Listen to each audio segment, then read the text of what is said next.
Hello guys, welcome back to our channel. അങ്ങനെ ആദിയെ തിരികെ കിട്ടിയിരിക്കുകയാണ്. ആദ്യം തന്നെ നിത്യ അന്വേഷിക്കുന്നത് കൊണ്ട് എല്ലാവരും ആദിയെ നിത്യയുടെ അടുത്തേക്കാണ് കൊണ്ടുവരുന്നത്. അങ്ങനെ നിത്യയെ കെട്ടിപ്പിടിച്ചുകൊണ്ട് കിടക്കുന്ന ആദിയെയാണ് കാണിക്കുന്നത്. അതേസമയം തന്നെ ദമയന്തിയും ജ്യോതിയും അനുവും എല്ലാം തന്നെ അവിടെയുണ്ട്. തുടർന്ന് ദമയന്തി ക്ഷമ നശിച്ചിട്ട് പറയുകയാണ്, ജ്യോതി, നീ കുഞ്ഞിനെ എടുത്തുകൊണ്ട് വരാൻ നോക്ക്, നമുക്ക് വീട്ടിലേക്ക് പോകണം. ഇത് കേൾക്കുന്ന ജ്യോതി നിസ്സഹായ അവസ്ഥയിൽ മനുവിനെ നോക്കുകയാണ്.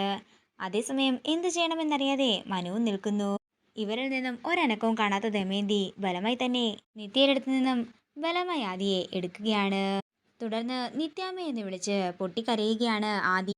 ആദിയുടെ കരച്ചിലുകൾ ഒന്നും തന്നെ വകവയ്ക്കാതെ പുറത്തേക്ക് എടുത്തുകൊണ്ട് പോവുകയാണ് ദമയന്തി. അവർക്ക് പിന്നാലെ തന്നെ ജ്യോതിയും മനുവിന്റെ അച്ഛനും പോകുന്നു. ഇതെല്ലാം കണ്ട് വിഷമത്തോടെ നിൽക്കുകയാണ് എല്ലാവരും.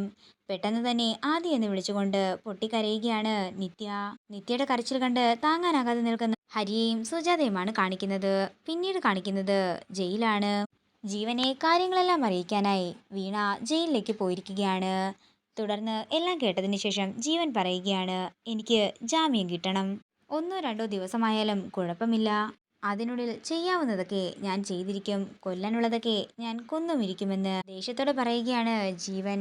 ഇതെല്ലാം കേട്ട് ജീവനെ സന്തോഷത്തോടെ നോക്കി നിൽക്കുന്ന വീണയാണ് കാണിക്കുന്നത്. ഇതോടുകൂടി പ്രൊമോ വീഡിയോയുടെ തീരുകയാണ്. വീഡിയോ ഇഷ്ടമായെങ്കിൽ മറക്കാതെ ലൈക്ക് ചെയ്യുക, ഷെയർ ചെയ്യുക, കമൻറ്റ് ചെയ്യുക. കൂടുതൽ സീരിയൽ അപ്ഡേറ്റ്സിനായി മറക്കാതെ സബ്സ്ക്രൈബ് ചെയ്യുക.